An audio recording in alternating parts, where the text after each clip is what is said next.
ফতুল্লা থানা ছাত্রদলের সাবেক যুগ্ম আহ্বায়ক, ফতুল্লা থানা ছাত্রদলের সভাপতি পদপ্রার্থী সাজ্জাদ হোসাইন সাজের নেতৃত্বে ছাত্রদলের ৪৬তম প্রতিষ্ঠা বার্ষিকী উপলক্ষে বর্ণাঢ্য শোভাযাত্রা অনুষ্ঠিত। উক্ত শোভাযাত্রাটি ২০২৫ সালের ১ জানুয়ারির বুধবার বিকেল ৩টায় বুইগর সোনালী সংসদ খেলার মাঠ হয়ে নিয়াজউদ্দিন সুপার মার্কেট সংলগ্ন রাস্তা হয়ে বুইগর বাজার থেকে রূপায়ণ টাউনে গিয়ে শেষ হয়। উক্ত সময় শত শত ছাত্রদলের নেতাকর্মী শোভাযাত্রাটিতে অংশগ্রহণ করে। সফল করার জন্য সবাইকে ধন্যবাদ জানাই। সবাই একসাথে আসি।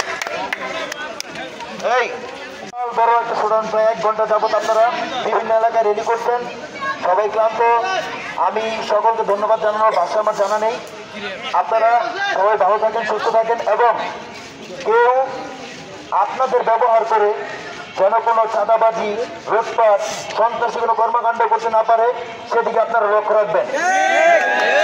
দুঃখ লাগে বলতে, দীর্ঘদিন আমরা আন্দোলন সংগ্রাম করেছি, আন্দোলন সংগ্রাম করে স্বৈরাচার বিদায় করেছি, কিন্তু এখনো কিছু স্বৈরাচার আমাদের দলে অবস্থান করছে। তারা নানাভাবে জনগণকে, মানুষকে কষ্ট দেওয়ার চেষ্টা করছে।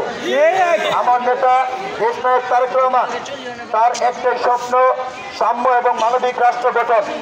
তার এই স্বপ্নের পথে যারা বাধা হয়ে দাঁড়াবে আমরা তাদের বিষ ভেঙে দেব।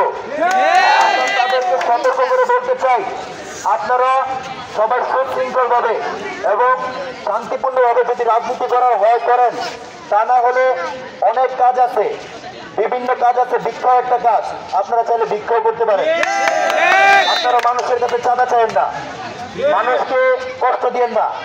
সেই মানুষের কষ্ট লাঘব করার জন্য আমার দেশে হাজার হাজার মানুষ, ছাত্র জনতা জীবন দিয়েছে। সেই কষ্টই যদি আবার ফিরে আসে তাহলে আমাদের জীবনের মূল্য কি? ধন্যবাদ জানাই। আপনারা আবারও ধন্যবাদ জানিয়ে আজকের মতো বিদায় নিচ্ছি। আসসালামু আলাইকুম। বাংলাদেশ জিন্দাবাদ, বাংলাদেশ জাতীয়তাবাদী ছাত্রদল জিন্দাবাদ, শহীদ প্রেসিডেন্ট জিয়াউর রহমান অমর হোক, দেশনেত্রী বেগম খালেদা জিয়া জিন্দাবাদ, তারেক রহমান ফিরে এসেছে, আসবে ফিরে বাংলাদেশে।